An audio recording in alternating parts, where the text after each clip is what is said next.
From April 1971 to September 1972, 6 young African-American girls were abducted from their neighborhoods in Washington, D.C. and murdered. Their bodies were found in both the District of Columbia and in Prince George's County, Maryland. The suspect in these murders has been called the Freeway Phantom by the media, but has never been identified. Who was DC's first serial killer? You're listening to Lurking in the Shadows. Welcome back, Shadows. Hello. I'm Kirsten. And I'm Amber. And we're your hosts. And we're your hosts. That was close. It was close. Well, if you're here, thank you for coming back after last week's terrible episode. Yes, thank you for rejoining. I apologize. I hope you've forgiven me. I mean, my case today is bad too, but not to the extent of the last one. I'm relieved to hear that, so I hope the listeners. Yeah, I mean, this is a true crime podcast, so it's not good, but it's not Anthill Kids Cult bad. It's not. Yes, it's not. We will have to now compare everything to that. Yeah, that one probably. Yeah, for right now. Hopefully, we never have a case that tops that in our career. But I hope not. I guess we'll find out. Yeah. I guess we will. Yeah, someday. Yep. But I am excited to hear this today because I know of this, but I don't know all the details and the full story of all this. Mm-hmm. Yeah. So as you heard from the beginning, today we're going to be talking about the Freeway Phantom. And this is an unsolved serial killer case. That's crazy. Now in this day and age. We have an unknown serial killer out there. Yeah. Or maybe he's probably dead now, but there was an unknown serial killer out there. But you have to think, you said it's the 70s. I mean, somebody could be living in their 80s. They could have been 30 killing people then, and, the 70s was 50-some years ago now. So they could be 70s, 80 years old by now. Hanging on to that, those little secrets. I still think of the 70s as 30 years ago, not 50. I know. I can't accept that it's not 2005. Yeah. What a time to be alive. Yeah. All right.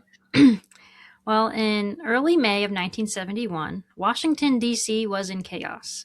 The infamous May Day protests brought tens of thousands of anti-war demonstrators to Washington, D.C. to protest the Vietnam War. The announced goal of the protests was to disrupt the basic functioning of the federal government through nonviolent action. They intended to stall traffic to prevent government employees from getting to work on Monday, May 3rd.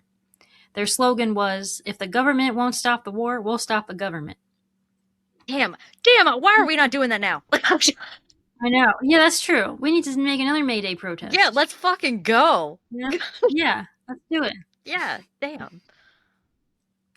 By the end of May 3rd, more than 7,000 protesters had been arrested across the city.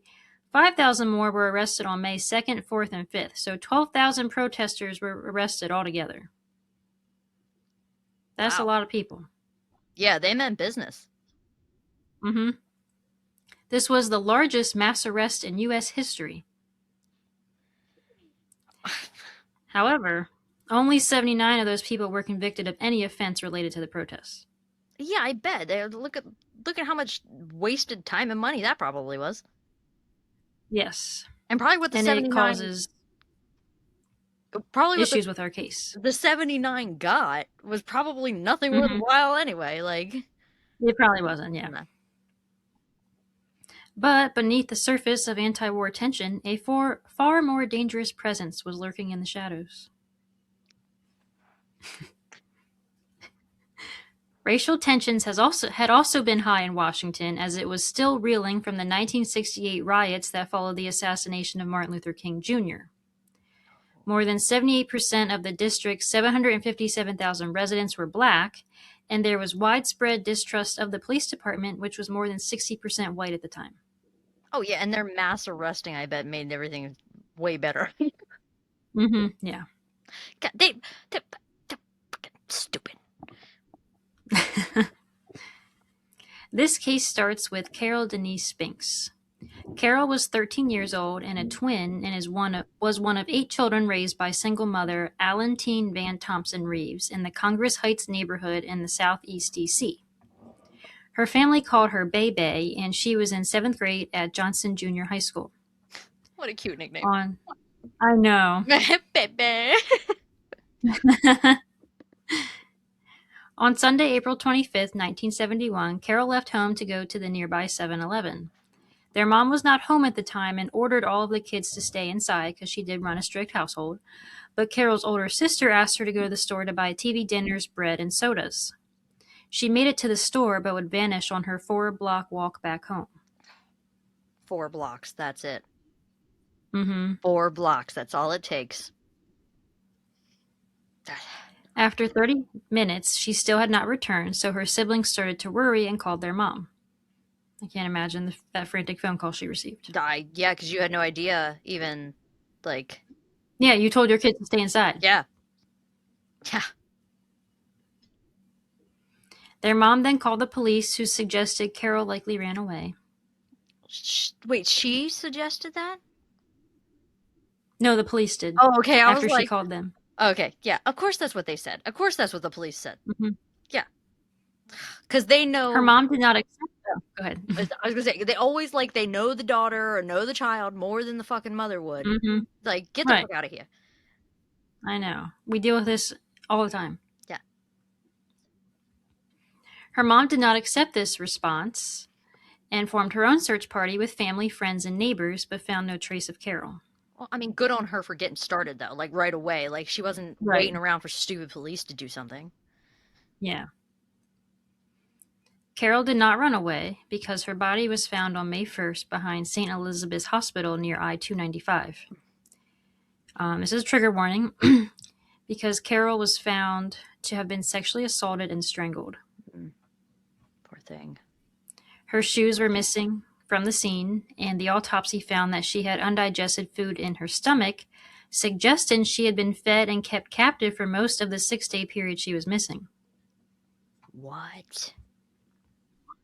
Mm-hmm. She was kept alive? Yeah, because she still had undigested food. She went missing 25th, found the 1st. Wow. Okay. I'm curious if this happens again, if there's going to be a pattern for that one, because that's very unique for a killer, a serial killer specifically, too. They're going to, they're quick action, Mm-hmm. At the scene, her body was cool, rigor had set in at her left knee and right arm, dried blood was around her nose and mouth, grass was embedded in her left leg at the thigh, a crushed cardboard milk carton was pressed against her left eye. She had a lac to her lower lip, or laceration, several marks on her body, and blood underneath her fingernails, but the amount was too small for testing. Damn! I know. No semen was found, but the hair of a black person, not Carol's, was found on her shorts, sweater, panties, and hair barrette. Okay, so multiple hairs they found, at least, then that... Yeah, and she had been sodomized. Oh, God. They did collect body fluid samples from a vaginal smear, rectal smear, pubic hair, and stomach contents, but this was pre-DNA technology, so those samples were basically useless. I'm so glad they are taking them. They did collect them. Yeah. And they also found an unknown green fiber on her. A neighborhood boy reported he saw her walking home with groceries that night. The DC Metro Police tried to follow leads, but her murder occurred at the worst time because the city is full of anti-war protesters. So their suspect pool was probably, triple, quadruple the size it normally would be. Yeah, there's enraged people literally running around the street. Mm-hmm. So any of them. Where do you begin? Yeah. Yeah. The amount of arrested protesters were overwhelming the local jails, so they had to create makeshift camps, and every available officer in D.C. was called in for emergency duty. This unfortunately didn't leave many officers to investigate Carol's murder. So when I was reading through this, it made me wonder, did this killer plan, knowing he would be a lot harder to catch with the amount of people crowding the city? Or, like, did he just happen to do it at this time and it was a coincidence? I don't know. Well, I'm curious, all these other murders after that, like, actually, how long were these protests still going on for that long through all these murders? No. Okay. Because, I mean, that's a good It was theory. just one. Yeah, that it's a good theory that maybe that's what got him started, maybe got him the confidence to Mm-hmm. finally, like, Maybe, yeah. do that, and then it just kept going. But then he does eventually stop, you know? Mm-hmm. Right. Retired homicide detective Romaine Jenkins called. I was going out, and the division commander stopped me. He said, "Where are you going?" I said, "I'm going to do some follow-up on the case of the little girl found in Southeast." And he said, "No, the whole department is on prisoner alert, and that includes the homicide squad." And so I couldn't go, end quote. So, like, no one's going to go take care of this murder. We're only taking care of the protesters. Yeah. I mean, that's a fucked up viewpoint because it's like, um, fuck these people who got murdered. This other stuff is more Right. important when you literally have it's your own homicide division that could be going off. You have all the other divisions take them people to go and do this. Right. A And, like, literal I understand there's a protest going on, but that doesn't stop the rest of the world and crime from happening. no, yeah, like there's still murders that need solved, and there's one Yes. actively that just happened under your noses. You guys should be ashamed of yourselves that you're not putting in the effort to fucking find that And this was a little girl, 13 years old. little And she girl. wasn't just murdered, she was sexually assaulted. Yeah, this is more than just that, you know? And she was 4 blocks from her Mm-hmm. house. Yes. Police. So, like, I guess this police force doesn't know what, like, triaging means because, like, in no world should a nonviolent protest take priority over the murder of a child. Thank you. Yep. And Carol's family was understandably very angry about the lack of police response and investigation into Carol's death. I couldn't imagine. I'd be fuming. No. Mm-hmm. On the morning of July 8th, 1971, 16-year-old Darlenia Denise Johnson left home to go to work at her summer job at the recreation center, but she never arrived. Darlenia lived in the same Congress Heights neighborhood as Carol and walked past her house each day to go to work. Darlenia's mother, Helen, filed a missing persons report. Over the next 1.5 to 2 weeks, someone called Helen's home, never speaking. They only breathed loudly into the phone. Okay, so this But started in the final call, that started happening.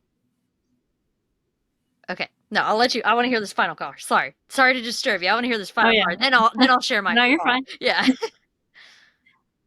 And in the final call they received, a man on the line said, "I killed your daughter," then hung up. So for 2 weeks that happened, and then that was the final call. She never got it again. Mm-hmm. Right. And police were not investigating this yet? They were investigating, but yeah, quote. Okay. Yeah. Okay. Because this was happening over the 1.5 to 2 weeks that she was missing. Yeah. So she's only missing at this calls. point. Okay, that they're getting the phone calls. Mm-hmm. See, the reason why I'm asking that is because it makes me believe more that it would actually be the person who did it, because there is no, like, news. We're back in the 70s. There's no news media and stuff maybe that's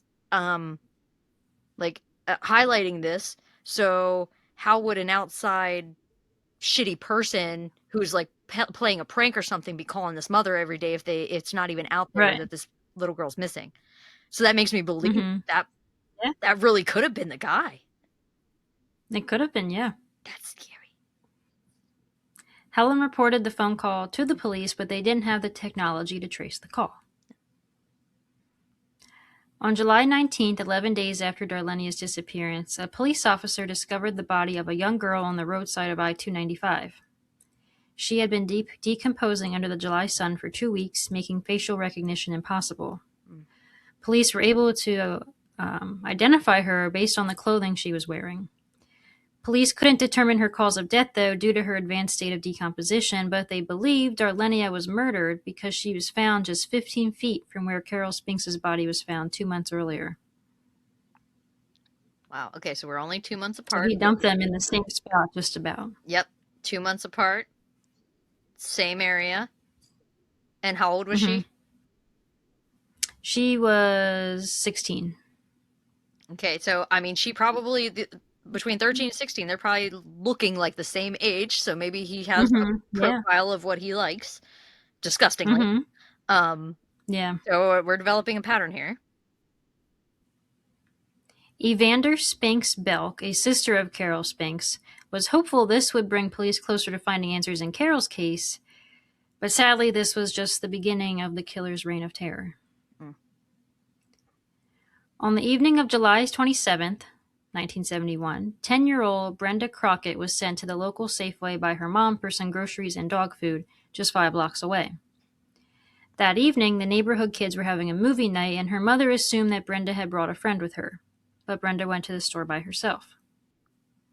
Her mother went out looking for her when she didn't return home by dark, leaving Brenda's 7-year-old sister Bertha home with their stepfather. Around 9:20 p.m., a series of phone calls are made to the Crockett residence. Brenda's younger sister picked up the phone and told her that she was taken by a white man and that she would be heading home in a cab.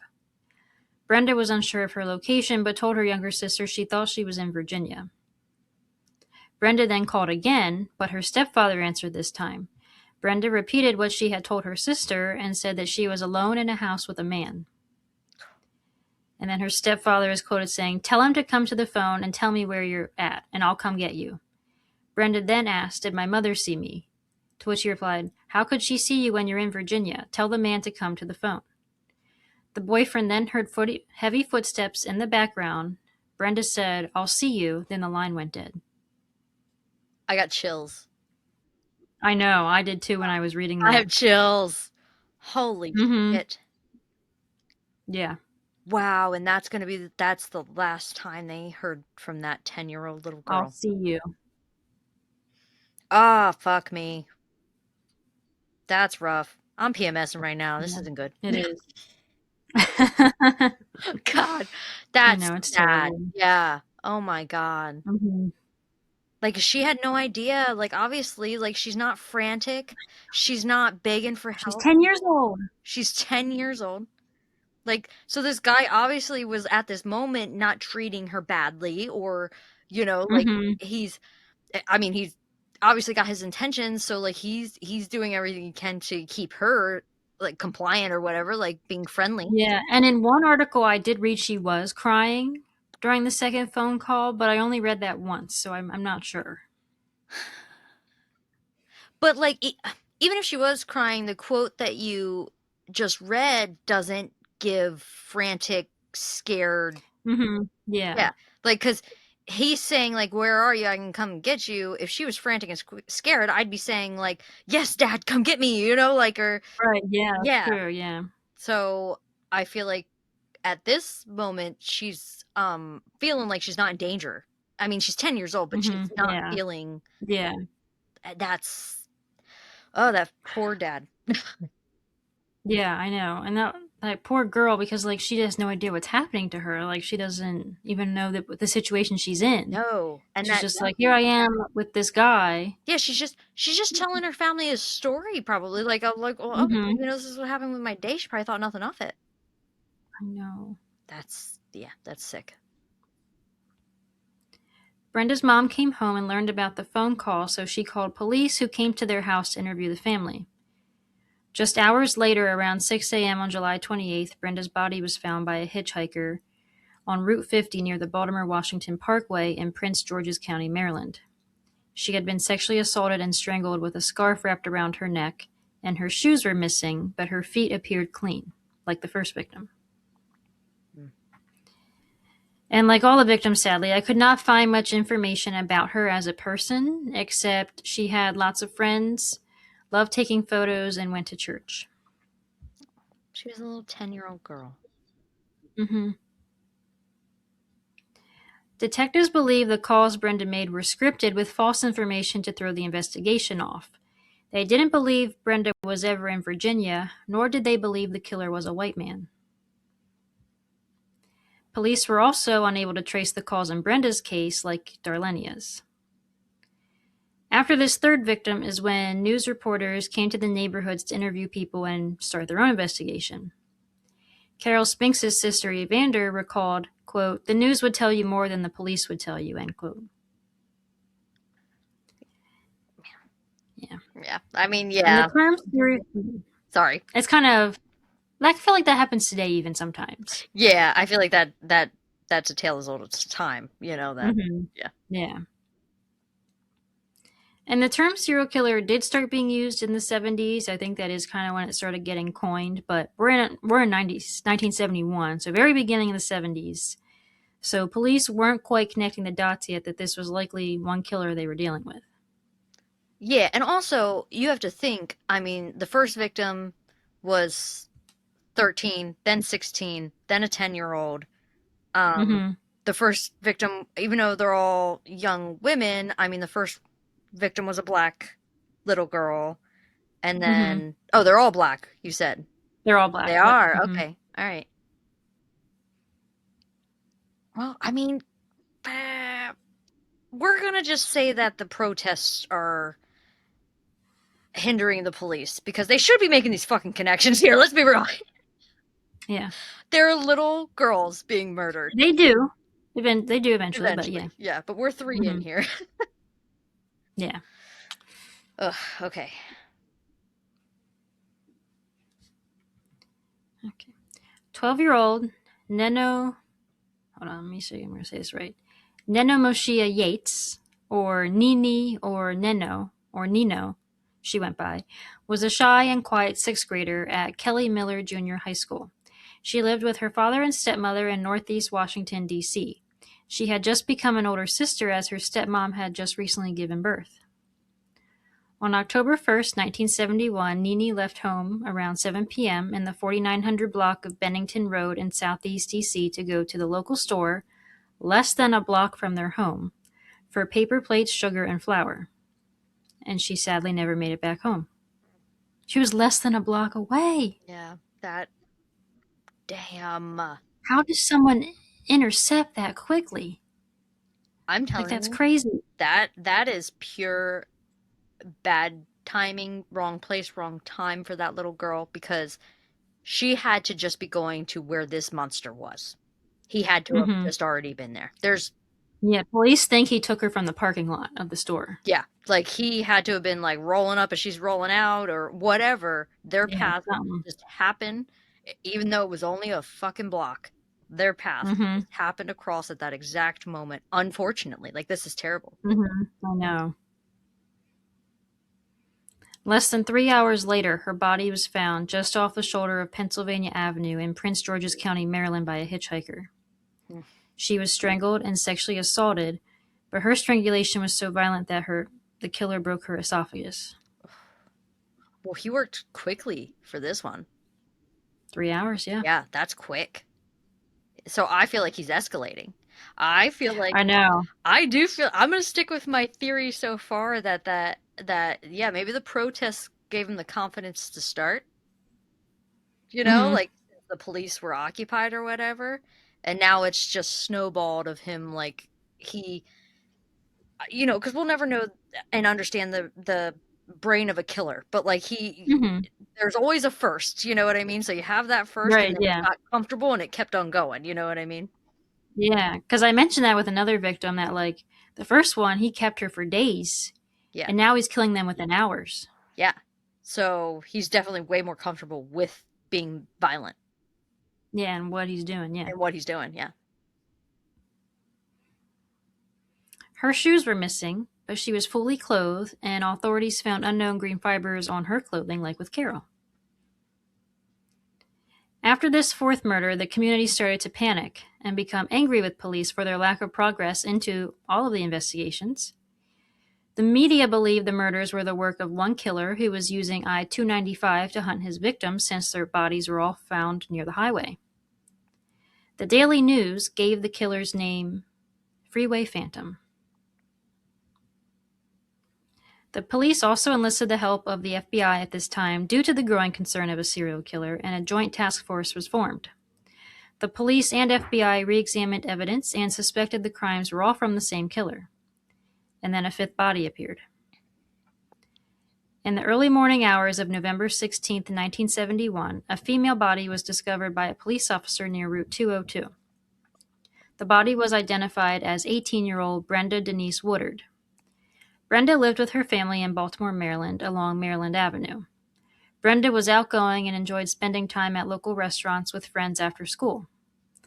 On November 15, 1971, Brenda was taking night classes at Cardozo High School because she wanted to perfect her shorthand and typing skills. When class ended, Brenda and her classmate went to Ben's Chili Bowl for dinner. Dinner. Dinner. You know. Because I said Brenda, and then it out came dinner. Brenda's classmate would usually give her a ride home, but the friend's car was in the shop, so they had to take the bus. Which is so sad that the one time she didn't get a ride home, she's abducted and murdered. Yeah. Yes.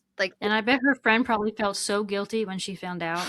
Probably, but you can never. I know, it's hard to it's not going to solve anything, but no, you just can't blame yourself for those things. You couldn't have known. Same as all those mothers. Right? How would she have possibly known that? Yeah, all the mothers in this that sent their kids to the store for that, sugar and paper plates and all that. They probably always send them for. Yes, they probably thought nothing of it. It was just a normal thing. Yep. Brenda got off at 8th and H Street and had to transfer to another bus to get home. This was the last time Brenda was seen alive. It's unclear if Brenda was abducted at the second bus stop or while walking home. And then her body was found just 6 hours later. Brenda was found strangled and sexually assaulted, but she was also stabbed multiple times. Now we're escalating. Okay. Authorities were able to determine that Brenda likely fought off her attacker because of the defense wounds that were discovered on her hands. Well, she's the oldest victim so far. She is, yeah. Yeah.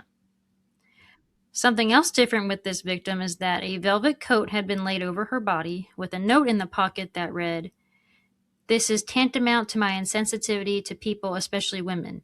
I will admit the others when you catch me if you can." And the note was signed Freeway Phantom. It seemed as though the killer likely forced Brenda to write the note before killing her because it appeared to be written in her own handwriting. Ugh, that's gross. Now I can't imagine. She was probably literally shaking and crying, writing this note that he's telling her to. I can't imagine. Yeah, and I mean, she's 18 years old. I'm sure whether it's from directly finding out or from her parents or whoever, she probably is aware of this killer out there. That right, and she's writing this letter for them, signing it. Like that. And it's such an ego thing. Making that note and everything. Sir, the news gave you that fucking name. Don't act like you're some big, I know, big and bad serial killer here. Fuck off. You're targeting, for one, women, and majority of them children. Yes. Fuck off. I know, so infuriating. Yeah, punch him. Just as the investigation started picking up, it seemed as though the Phantom vanished. Months went by with no murders. Brenda Crockett's sister, Bertha, was quoted saying, "I was scared for me and every other little girl after that. Everybody was phoning in suspects to the police department. We were looking at priests, police officers, doctors. Every male that you could think of ended up being a suspect at one time," end quote. And I could see why people would think it's a police officer, someone that would look or seem trusting to these young girls, and then yeah, and they know how to get away with the crime. So you never know. Yeah, it's true. I mean, that's a good theory, I'll admit. It was suspected that the FBI's involvement and increased media attention may have scared the killer off. That is, until another body was found in September of 1972 now. On September 5th, 1972, 17-year-old Diane Denise Williams failed to come home after visiting her boyfriend. He walked her to the bus stop around 11:20 p.m., which was not far from the location where Spinks and Darlenia Johnson were abducted. She was seen boarding the bus, and the bus driver recalled that Diane exited the bus at the Martin Luther King and South Capitol Street stop. Unfortunately, she never made it home because her body was found the next morning by a truck driver along Interstate 295 again, on a grassy incline. The location of Diane's body was approximately 2 miles from her home. She was strangled, and there was no sign of sexual assault, but semen was found on her clothing.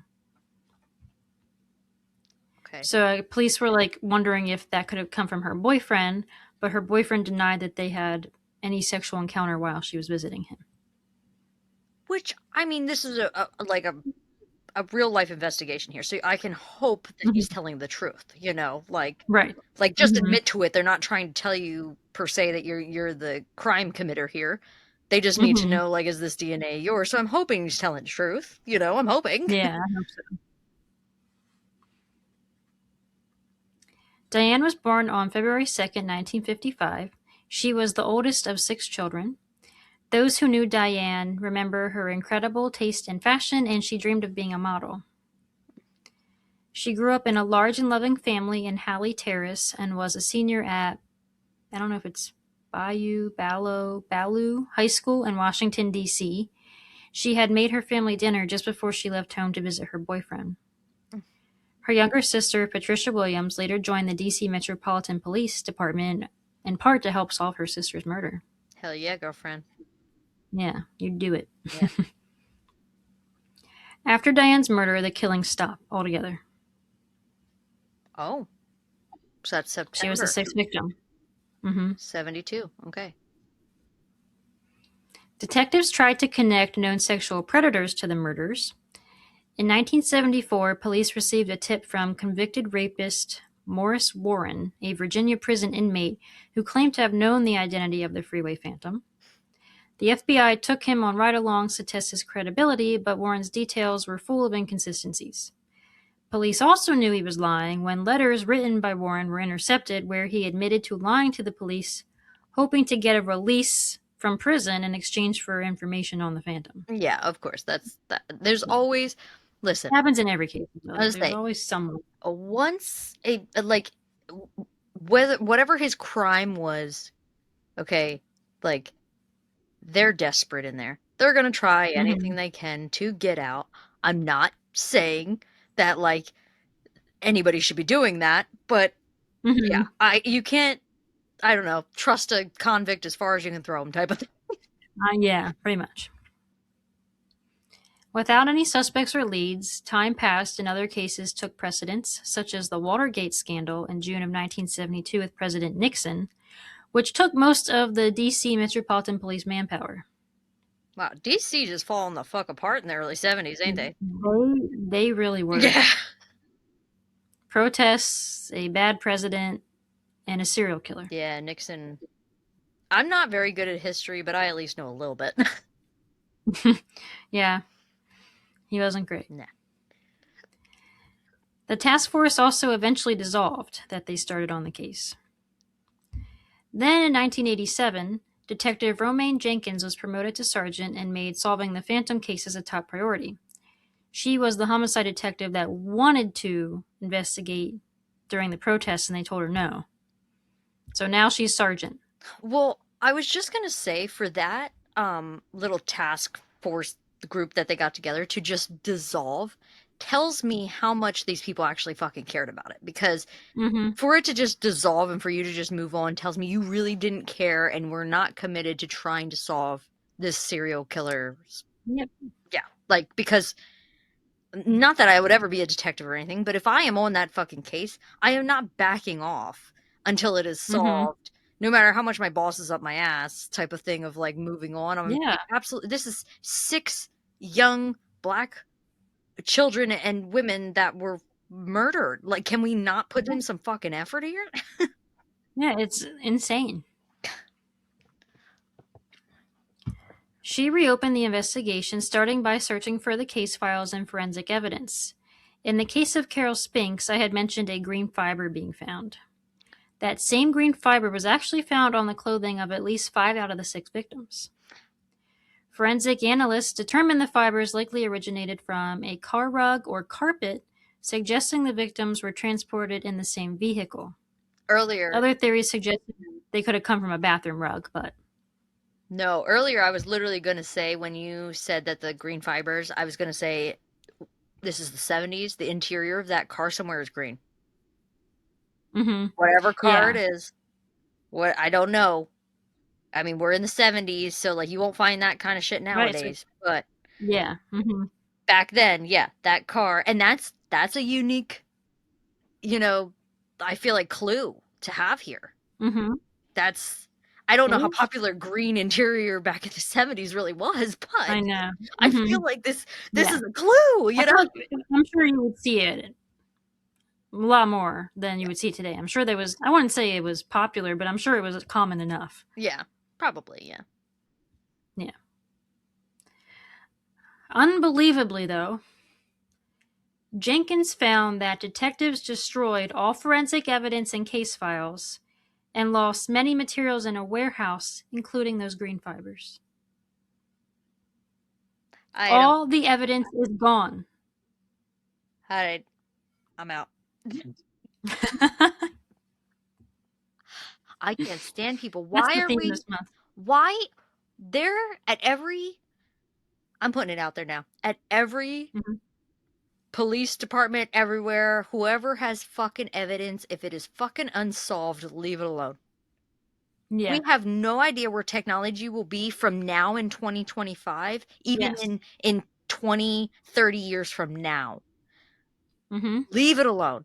Let it collect It needs dust. to be in a locked, fireproof, flood-proof box. Yes, like a bank vault. Why can we have like bank Exactly. safes and things that are, withstanding all these terrible things? And we can't even do that with literally evidence to bring justice to people's Mm-hmm. murders. Like, Like we had evidence. We had it. yeah, It's gone. it's gone. I'm and that actually, you know what? As you say it again, I'm pissed off about it because I really do Yeah, feel like those green fibers were something. they were. Like they could have been tested today, Yes. and we would have an answer. But here we Yeah, are. there's so many. I bet you we could have even, they probably could have tested it, figured it out, and we probably could have even narrowed down to make and model of like, even if it was 10 different makes and models, we could have fucking limited it Mm-hmm. down to a car or something. Yeah. Yep. Wow. Infuriating. That is so frustrating. I want to know And who it's makes inexcusable too. it is. I Inexcusable. want to know who makes that final call because I need to meet you outside. Yeah. Everyone involved in this case in the 70s, you suck, you suck, you suck. Advocate more for victims. But our victims were black. And yeah, you're right. Here we are. It's the 70s and they were That's black. all we have to say. Yeah. Mm-hmm. Wow, I hate I So they didn't I care. hate this place. I hate it here. Me too. Yeah, it sucks here. It does. Evander Spinks, Carol's sister, was quoted saying, "The police came to our house and took all my sister's clothes, her pictures, everything, and now it's gone." End quote. So that's also terrible for their families that will never get these items back. Like after they've been should have been tested, they'll never see these items again either. I would say that tells me also like they didn't even look at the evidence. Like I don't know. Like you should have looked. You see, like it's family memories and things. Why wouldn't you think to Mm-hmm. ask the family like, "Hey, instead we burn this to ashes. Would you like this back?" That's why I also don't understand. What do you mean it was destroyed? What did you do with it? I I What do you mean evidence was destroyed? To me, that sounds purposeful. Yeah, you're right. Yeah. Like, what are they doing anyway? I don't know why in my head it directly goes to, like, I don't know, a fucking bonfire in the back of the police station or something. I don't fucking know. Like, I don't know. What are they doing? I don't know. Not their job. That's for sure. Yeah. So Jenkins was obviously very angry over this finding, but she was able to reconstruct the destroyed case files with help from the FBI, but the evidence will sadly never get back. You mean like no, not just the evidence. Literally, probably what we needed to solve this is gone. Yes, the answer to the case is gone. Yes, literally. Especially nowadays. You know what? I Yeah. forget what year you said that they destroyed it, but like we could have done something with that now. Hmm. Yep. Yeah, I don't know exactly when it got destroyed, but in the 80s, when the case is picked back up, it's It's gone. gone. Okay, so yeah, So. long time ago they destroyed that. Wow. Hmm. In 1990, the FBI created a behavioral profile for the killer. He was likely a black male between the ages of 27 and 32 years old at the time of the murders, described as a typical or average in appearance, allowing him to blend into the community without drawing suspicion. He displayed above average intelligence and was considered extremely clever in his ability to evade capture and leave minimal evidence. Profiled as potentially having military experience or working in law enforcement due to the skills shown in the abductions and knowledge of how to avoid leaving forensic evidence. He was likely an unreliable employee, possibly working in a blue collar capacity. Profilers include he was a psychopath driven by a deep seated hatred toward women and children. He was motivated by rage, focused on society, feeling wronged or ignored by people in power. He exhibited a poor self image and felt a need to prove his greatness or masculinity through his crimes and communications. He sought recognition, exemplified by forcing victims to call their families or leaving a note in a victim's pocket signed Freeway Phantom.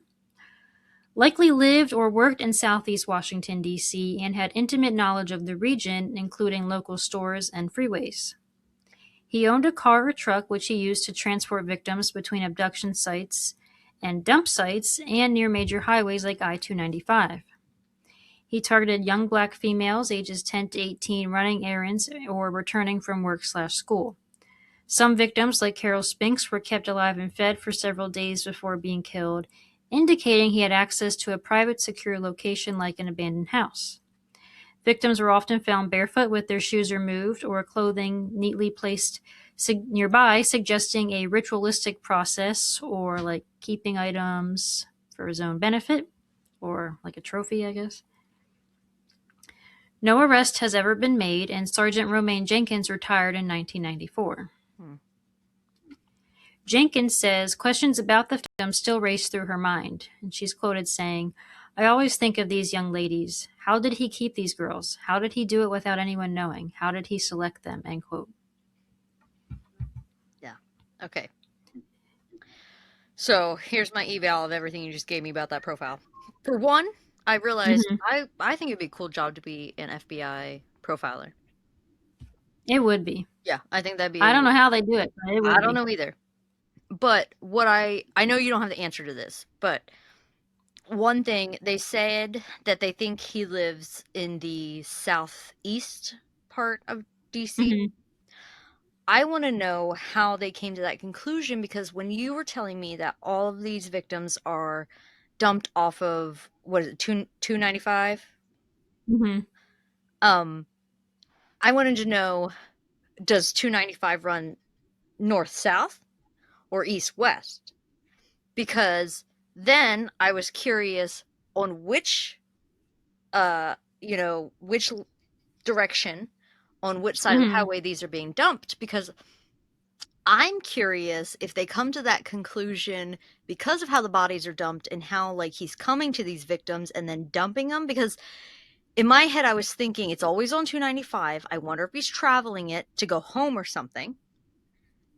Or like Mm-hmm. he's familiar with that highway. So I didn't know which direction this highway, he's obviously familiar with this highway. He has to be. Mm-hmm. Like he's comfortable Yeah. with it.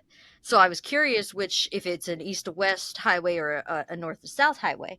And so I was thinking if maybe because like how do you profile something like that of where he lives? I'm wondering if they were profiling that from where they're finding these bodies and where he's picking them up type. Right. And I know most of the victims lived in Southeast DC, So that's why you're thinking. That's why they're thinking. Okay, that he lives nearby.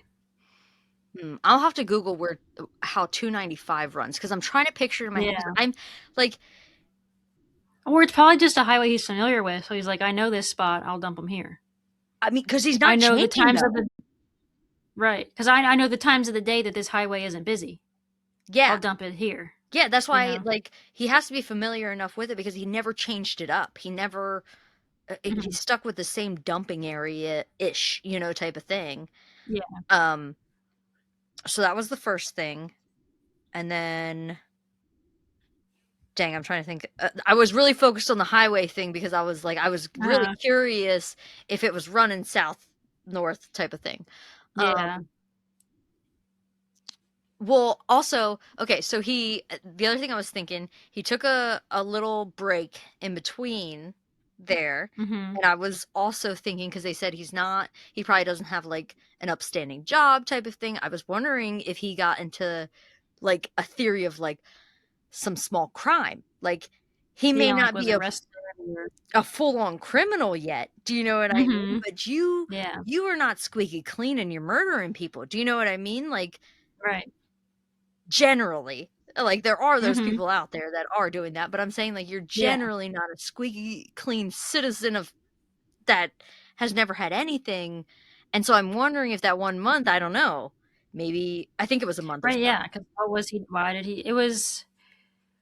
There was a little bit of a gap between some of the victims, but from the fifth victim to the sixth victim, there was a 9 month gap. Okay, that's where it was. So 9 months. That's why I'm Mhm. wondering, what if he got in prison? Like, what if this person Right. actually has a fucking record? Hmm. You know what I mean? And even so, like, why did he come back and only kill one more I was and going then to stop ask after that you one? when we get to the end of this, I was going to ask you what your Hmm. theories on why he stopped was, because the only thing I could think, I mean, you're six deep in that amount of time, is you're dead or you're imprisoned, right? Right. Yeah, that's my only thing. Like, he's life in prison for something, or he died. I feel like somebody who's this much of a monster, what they're doing, you don't Hmm. just like stop one day. You don't just like wake up and Right. be like, There's you no know what? way I he think was I'm going to just be satisfied after six. yeah. Like, Or wake up and be like, I'm going to be an upstanding citizen today. Like, no, it doesn't right. fucking, Yeah. they don't just wake up and have an epiphany. So Hmm. what stopped him? I was going to ask you later, like what your theory is. You don't have to go over it now. I want you Hmm. to make sure you get everything Yeah. out and then we can go over your theories. But like with that profile and everything, it would be cool to be an FBI profile. But It would be. I feel like, so they were saying about the job thing that he obviously probably, I think, had some kind of criminal background. It's just like you can't just like pull a criminal out of the air and be like, this is the guilty one. Hmm. It's probably something small, very small, Yeah. you know? So Hmm. there's that one. I do believe he was probably a black man. And one reason Hmm. why I feel like he was is because we're in DC. We are back in the 70s, and all six of these little black girls were trusting this person. And like, Yeah. not that I'm not trying to say I understand any of that, but I'm saying I feel like maybe that person would be a little more trustworthy to these girls, somebody like that to Right. them. Yeah.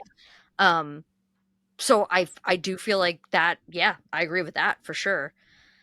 Hmm. I don't know what else to take from that. I feel like I feel like it said a lot and nothing much at all at the same time. I know. Like, I feel like it kind of said things that we all kind of like assumed. Yeah. You know, like, Yeah. yeah, he was smart in some way that he's evading not just police, but DC police. Yeah. And like, I He's mean, not leaving much evidence behind other than a note, some fibers, maybe some semen. he's ballsy. He's snatching these Yeah. girls. Like, it is not like Hmm. they're out at 2 a.m. It's not like we're talking Right. about people out Because at, there's no witnesses to any of these abductions. no, or nobody's come forward anyway. Yeah, no one's come forward with any. So it's He like, just snatches them and that's that. yeah, he's So that's why I feel like it has to be maybe a police officer, somebody who someone can, of authority, that a black police officer that they maybe are like trusting of. I don't someone, know. someone that can hide in daylight like that, like Yes. Hmm.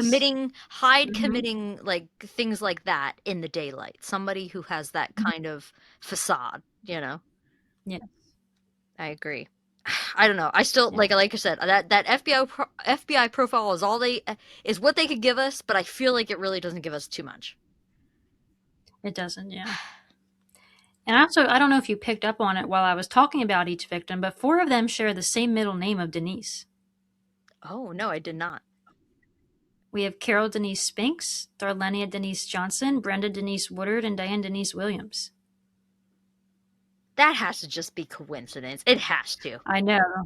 I mean, Because there's many observers and like investigators who found the shared middle name suspicious, but criminal profilers theorize that it's just like a tragic coincidence. Like they suggest the killer chose his victims based on physical appearance or like how close they were to his hunting grounds rather than like a personal detail such as a middle name.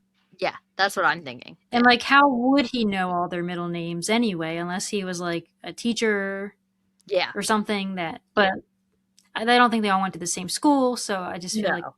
I think that's a crazy coincidence.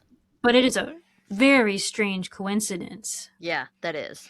But I think it's like I said, what is not a coincidence to me is that these are all black women, children. Mhm. Um if especially like I said, we're back in the 70s. If he is black, I Mhm. feel like this is like that is something that we can connect here for sure. I agree with without a shadow of a doubt. That's the type of perpetrator we're looking for here. We can at Yeah. least like say that about the profile. And I Mhm. bet the Yeah. age range is probably accurate too. I mean, he fought Yeah, I'm sure, yeah.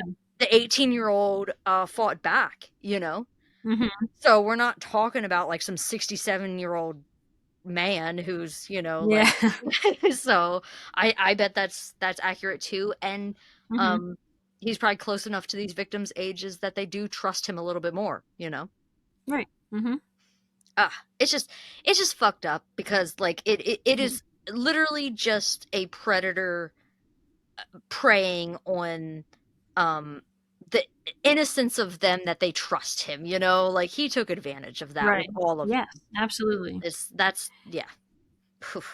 And, like, I also never came across anything in my research linking the victims to each other. Like, "Oh, they all went to the same church," or "They all Yeah. played at the same park," or anything like that. So, like, it is just very strange that they all 4 of them share the same middle name. It's just Yeah. weird. Alright. Another interesting thing I came across in my research is geographic profiling. So there are zones where a killer will and won't operate, and these zones are like made out of rings, like they're round rings. Okay. Kim Rossmo, a former Canadian police officer and a professor at Texas State University, developed a computer system that plots crime events on a map and helps determine where a suspect's what they call anchor point is, which would be the killer's home or place of work. Okay. The anchor point is in the middle, and the neighborhood around that anchor point is well known to the killer. He knows the roads, the side streets, traffic patterns, maybe police patrols, but he is likely well known here. So if he tries to pick up a victim, the people in the center ring may know who he is, which will make him easier to capture. So a killer is less likely in most cases to operate in that center ring around the anchor point. The next ring out is where the victim hunting takes place, in most cases. These are neighborhoods and streets that the serial killer knows very well, but he is not known there. The killer has to be able to navigate with the victim to wherever he intends to kill them with ease. He's possibly made trial runs back and forth to where he kills them to make sure it will go smoothly.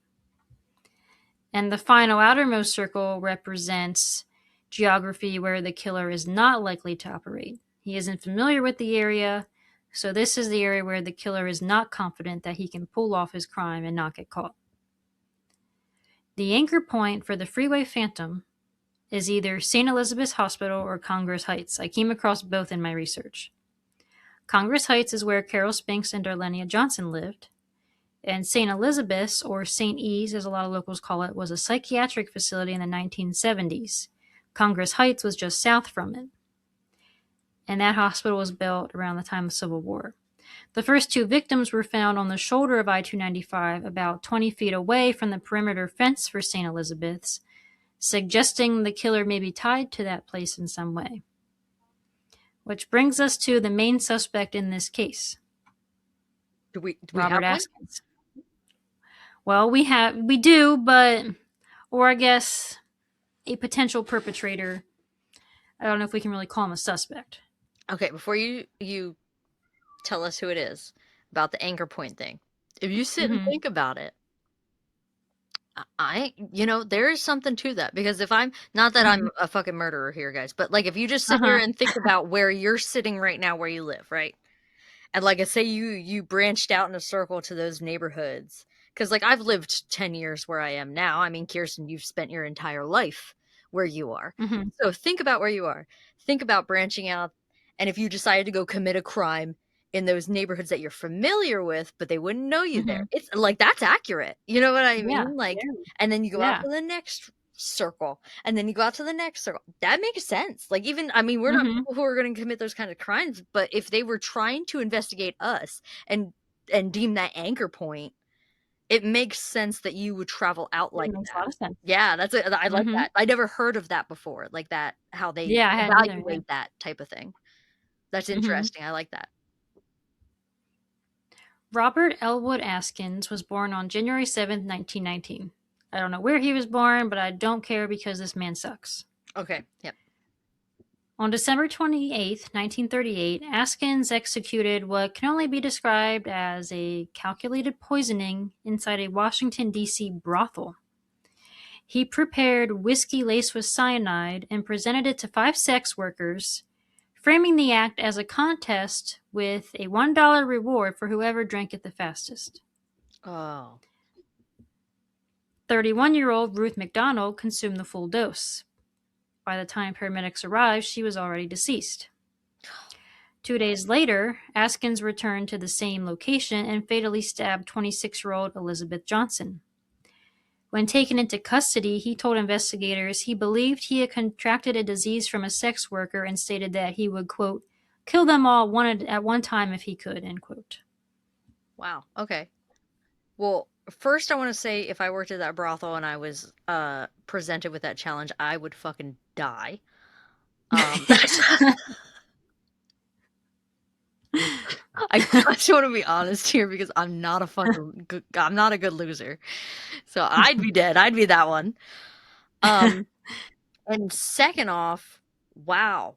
What a way to just like I don't know, like take out your anger for Right, sticking your you decided to stick your dick in somebody, my guy. What right. came out with it is your problem now. Yep. Yeah. Like, don't go blaming somebody who's trying to pay their bills. Like literally their fucking job is to bang everybody in the town. I mean, and we're Right. also talking like way back then. Like our standards are really Mm-hmm. not up to par with things of Yeah. cleanliness and things like that, you know? Yeah. So like, This was dude, 38. Yeah. yeah, like what the fuck are you thinking that you're just gonna get out of here clean clean and go, you know? Like Mm-hmm. Yeah. that's the type of person that gives the full profile of like I hate women how they were saying. Yes. Yeah, Mm-hmm. that's the I hate women thing. Uh-huh. Yeah, he sure does. His statements indicated a clear fixation and a targeted victim profile. He was transferred to Gallinger Hospital for psychiatric evaluation, where he assaulted 3 orderlies with a chair. Jesus, criminy. Yep. So behavior consistent with escalating impulsivity and violence. Yep, okay. During his trial, it emerged that Askins had been working as a police informant, assisting in the arrests of sex workers, adding a layer of complexity to his relationship with law enforcement. In April of 1939, he was declared criminally insane and committed to St. Elizabeth's Hospital. After his Oh. release in 1951, Askins resumed violent offending. In April of 1952, he strangled 42-year-old Laura Cook. By 1954, he faced indictment not only for her murder, but for other several similar assaults he was still committing. He was also retried for the 1938 cyanide killing after being deemed legally sane. Askins claimed the poison had been intended for his own suicide, But forensic evidence and behavioral patterns contradicted that narrative, and he was convicted of second-degree murder and sentenced to 15 years to life, though the conviction was overturned in 1958 due to a statute of limitations technicality. I'm fucking done with this justice system. Like, he's a murderer. Literally. And also, there is no statute of limitations on murder. Yeah, what the fuck are you trying to say here? And also, he was trying to kill himself, so we bet $1. We bet $1 on who could drink it the quickest. Yeah. Then why are you handing it out to other people if you're using it to kill yourself? Yeah, fuck out of here. In March of 1977, at age 58 and employed as a computer technician at the National Science Foundation, Askins was charged with abducting and raping a 24-year-old woman inside his home. Detectives reviewing his background uncovered his extensive history of violent crimes, which made them consider, is he involved in the Freeway Phantom murders? The following year, his residence was searched in connection with the Freeway Phantom murders. Inside his row house, investigators found a knife linked to another crime, photographs of young women, women's scarves, and an essay written by a young girl. One item stood out to investigators: court documents containing the word tantamount.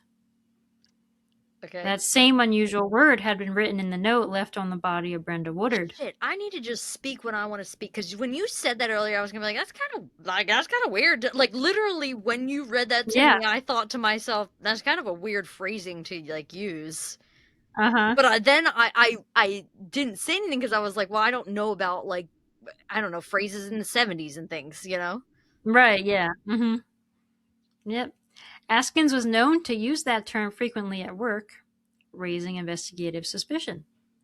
Despite these findings, searches of his backyard and later his vehicle, where 2 gold buttons and an earring were recovered, they did not yield any conclusive forensic evidence tying him to the Freeway Phantom killings.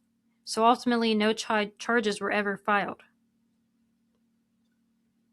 Okay, so the only problem, like, there's probably others if I sit here and really think about it, but the one major problem I have was, are all of his other victims black, is what I want to know. Yeah, that I'm not sure. And is he black? He is. He is black. Okay. Yeah, actually, I didn't look any of the victims up, but yeah, I don't know. Because his victim profile is black women. Like, it is. So I'm just curious, because that's, I don't know. I feel like that's such a prominent, because we've done so much, just saying, because we've done so much research, we've done our things on cases. To me, from the experience I've had, I feel like that is such a prominent thing here, is that all his victims are black. Right. And I know that's shitty to say, but like that, so I was just curious if all the rest of them ended up being, but like, right. I wasn't sure if he was black or not. You said he is. So that, okay. So he was born in 1919, so 20. So we're going to the 70s. So he'd be in his 50s when he's committing those crimes. A 50-year-old could be fighting off an 18-year-old, for sure. Yeah. Are you looking up and see if they are? I didn't see any pictures of the first one. Okay. Or of Cook. I'm gonna look up Elizabeth Johnson. I know it's so long ago. Who knows if there's even pictures of them? I know.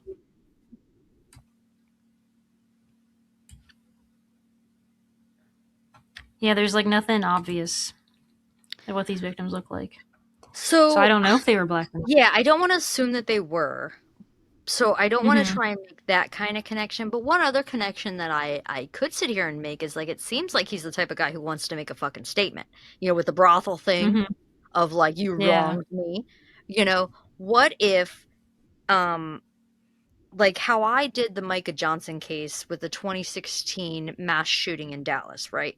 What if he was somebody who took what happened in 68 of Martin Luther King Jr. being assassinated, and then he took from that as a black man? I don't know, but he's I don't know. He's targeting his own race. So I don't know. And that's too far of a Yeah. stretch for me. I I don't take know. it back, I guess. I was trying to make a connection. It really didn't connect as much as I thought it would, but Yeah. I don't know. I don't I know know if it's tough. yeah, I don't think this is the guy. I don't. Yeah, he does fit some of it, but not all of it. Yeah, I don't know. Deep down inside in my little gut, I don't feel like this is our man. The St. Elizabeth connection is weird, though. It is, that's true. Yeah. Hmm. So he wasn't tried or anything in the Freeway Phantom case, but he was tried and sentenced to life in prison in March of 1977 for crimes against the 24-year-old female, including the kidnapping and rape of two other women. He remained in the Federal Correctional Institution in Cumberland, Maryland until his death in 2010. So he definitely fits some of the profile, I think, but just like there's nothing concrete to like officially link him. 2010. That motherfucker lived till 91 years old. Yeah, he did not deserve to. He didn't. Why do motherfuckers like that get to live that long? He literally tried to I don't know. cyanide kill Like, five. why didn't anyone take him out in prison? Yeah, what the fuck? Yeah, 2010? That really wasn't that long ago. I know it wasn't. Jesus. Okay. I don't think he was it though. I don't. I can't say with confidence at all Hmm. that Yeah, obviously like yeah, that was the guy, but we don't really have anybody else. And I know. also, why did he stop? If this was the guy, why did he stop? He stopped Hmm. committing any more crimes.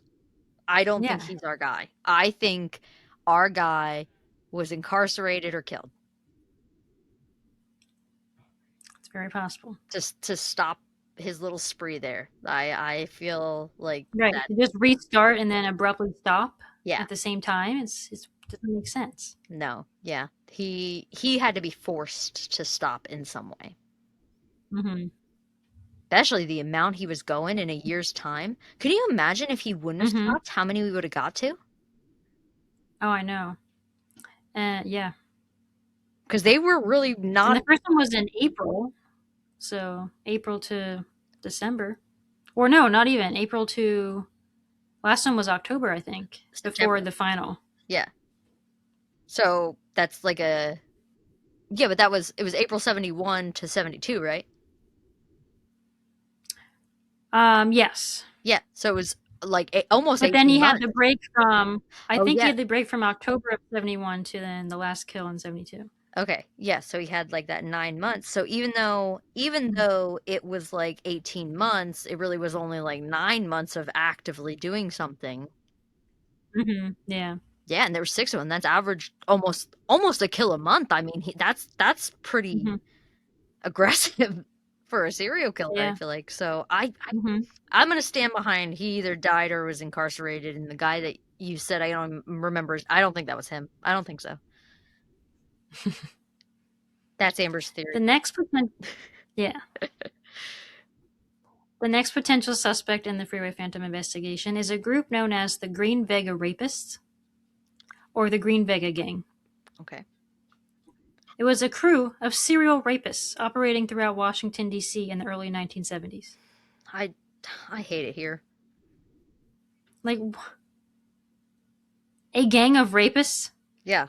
Like I don't know. What do you do? Just have that conversation over breakfast? Right.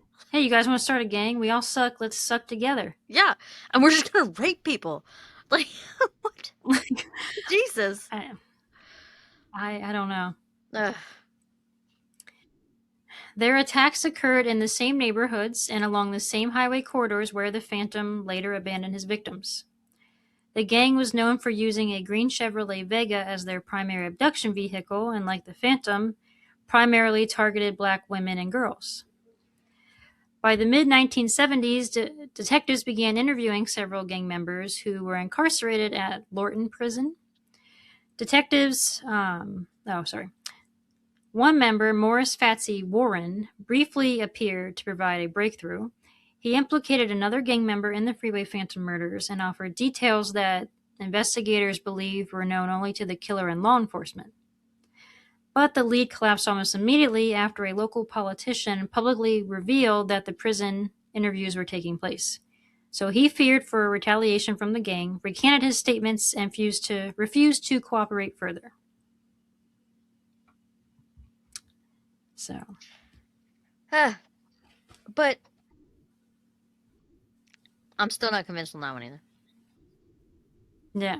So, despite the geographic overlap, the victim profile similarities, and the suggestive statements from within the gang, investigators were never able to uncover any physical evidence, so no DNA, fingerprints, or anything that definitively linked the Green Vega gang to the 6 known Freeway Phantom victims.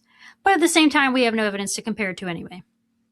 No, but even just thinking about how consistent from one murder to the next that like I forget what word I'm looking for, but like the strangulation and the sexual assault, it was Mm-hmm. all repeated. Like the same things Yeah. kept happening.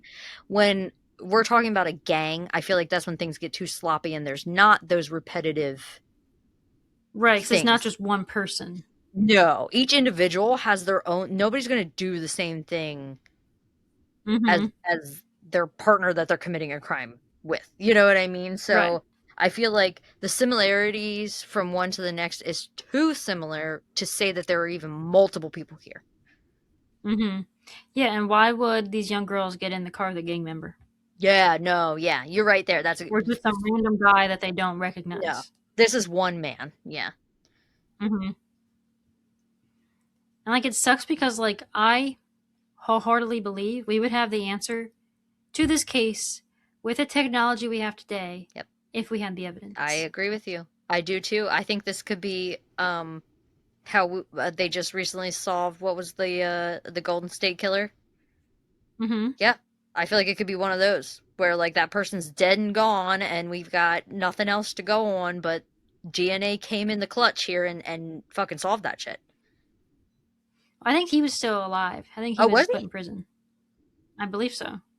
Well, then who's the one I'm thinking of that was like dead back in the 90s and they just recently identified? I don't fucking know. I'm sure it's someone. It was I'm like a sure that's famous, happened. I swear to God, I didn't dream this.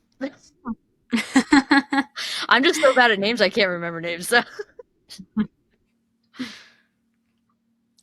Investigators have continued working on this case throughout the years, though. In the early 2000s, Sergeant Rick Falganitti, a longtime Prince George's detective, was working in the department's cold case unit when he was assigned to investigate the Phantom cases. His department received a tip about a potential suspect. He flew the whole way to Utah to get DNA samples from the suspect's relatives and from an old envelope. He also learned that authorities had located a semen sample at the Maryland Medical Examiner's office that had been taken at the autopsy at one of the Phantom's victims. Technicians were sadly unable to extract any comparable DNA from the sample. Damn it. I know. Every time we're like close to something, we I just get know. pushed Yeah. back. Over the years, detectives and federal agents have gone through rosters of areas' mental health facilities and staff at recreation centers. They did background checks on substitute teachers who might have known the girls.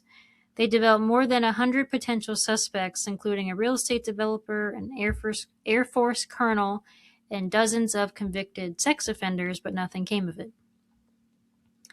The families, of these victims have been tormented by the killings for 54 years now. Yeah. Damn.